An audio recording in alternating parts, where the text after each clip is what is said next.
Hello my pretties, Chandra here, and it is time for your February 2020 general tarot reading. I'll go ahead and get started. I'll once again be using the vice versa tarot deck.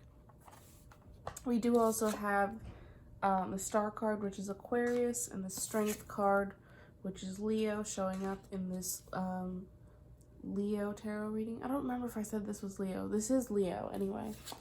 A lot of the cards in this reading are in reverse, and I actually stopped to think about it for a minute because the way that vice versa shows reversals is a bit different. So I'm just going to tell you the cards that I feel like are showing up in reverse. It can be a little bit difficult to tell, but that will be the way that I'm reading them throughout this reading. We start off with the Sun card in reverse, the Eight of Swords,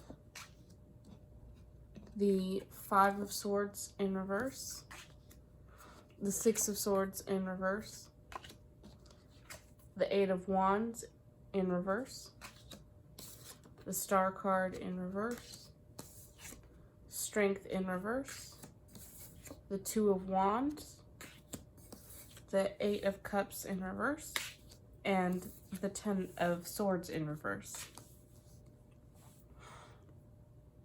For me, the Sun card in reverse is usually speaking about protection and something that is unseen. Not so much that it's unseen, but someone from afar observing the unseen. And in some regards, it can be what is beyond that wall, and the inner child not really being aware of that, especially since this is the shadow side. It can be the wall is protection, but there is an unawareness of what is beyond the wall, and there's also that guarded sense. We also have the Eight of Swords, which is about feeling trapped or imprisoned, but that prison being a mental prison, which makes sense given that this is a more shadow side, spiritual side reading.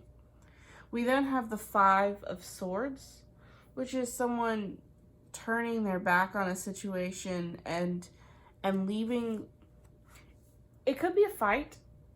It's not necessarily a fight. It can be a way of thinking. It can be kind of a pattern, just turning your back on that and walking away. But at the same time, there's someone here left holding the bag. That can be a division, a mental division with oneself. That's interesting. We then have the Six of Swords, and this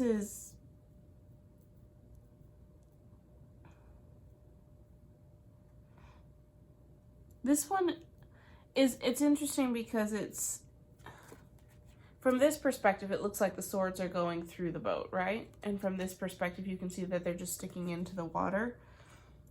It is disturbing the calm surface, disturbing what seems to be happening.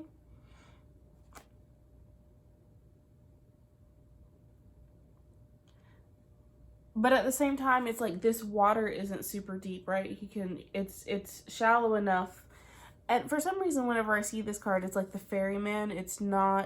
He's not paddling, but it's a pole. So he's using the pole to guide the boat across the water. The water isn't very deep, but it seems very treacherous. And the sword's just breaking the surface. It's like just breaking into this new idea, just breaking into this new pattern, this way of thinking, but you're just also glossing over the surface. So it's just enough to create a disturbance, if that makes sense.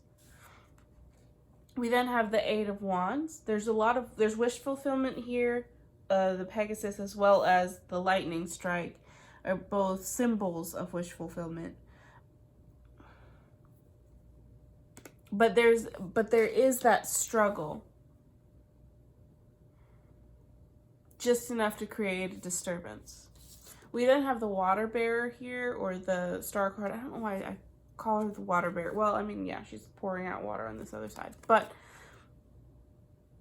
there's a balance of masculine and feminine here. This can be Aquarius energy. There's also the spirit guide and the meteor shower, which is kind of like make a wish upon a star. If wishes were horses in this scenario, right? So there is a lot of, we just saw the wish fulfillment. We see all the shooting stars, which is like, you know, make a wish, but it's following your guides. So in following your guides,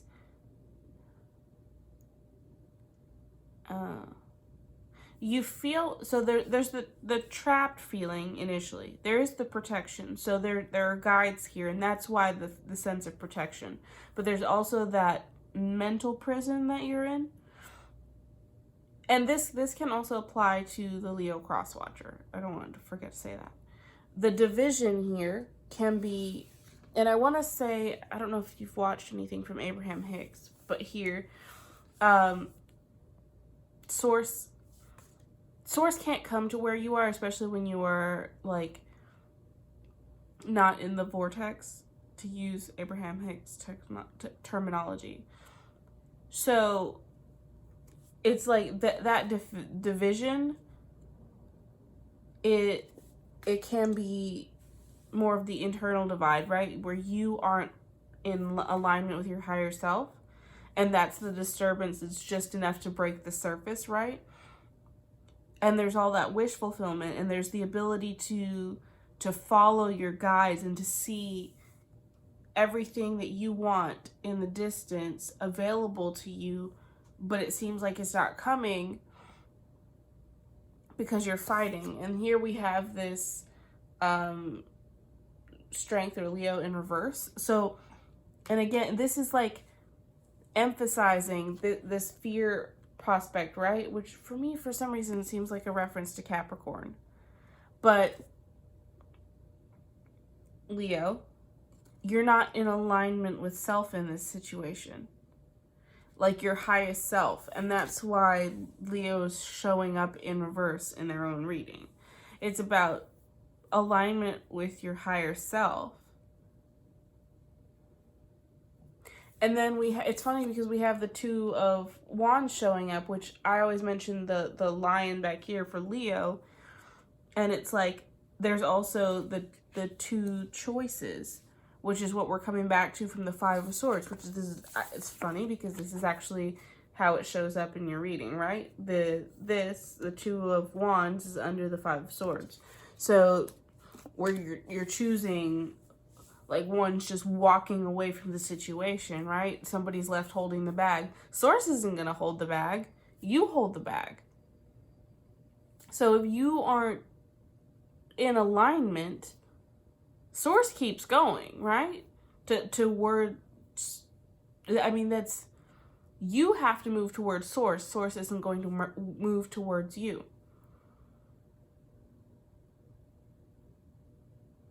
And I feel like that's what this is here. This looking at the ultimate goal. And this being Leo's opportunity to come into balance. And to come into balance, we have this inner child, inner work, right? We can see the wish over here, the shooting star. Eight of Cups for me is always the work with the inner child. And we see that once you do this work with your inner child, that's when we move into this Ten of Swords space. And yes, this doesn't look like the most inviting, soothing energy. It's not. But it is the end of a cycle. It is the end of an old way of thinking. It's the ability to say goodbye to a former version of yourself.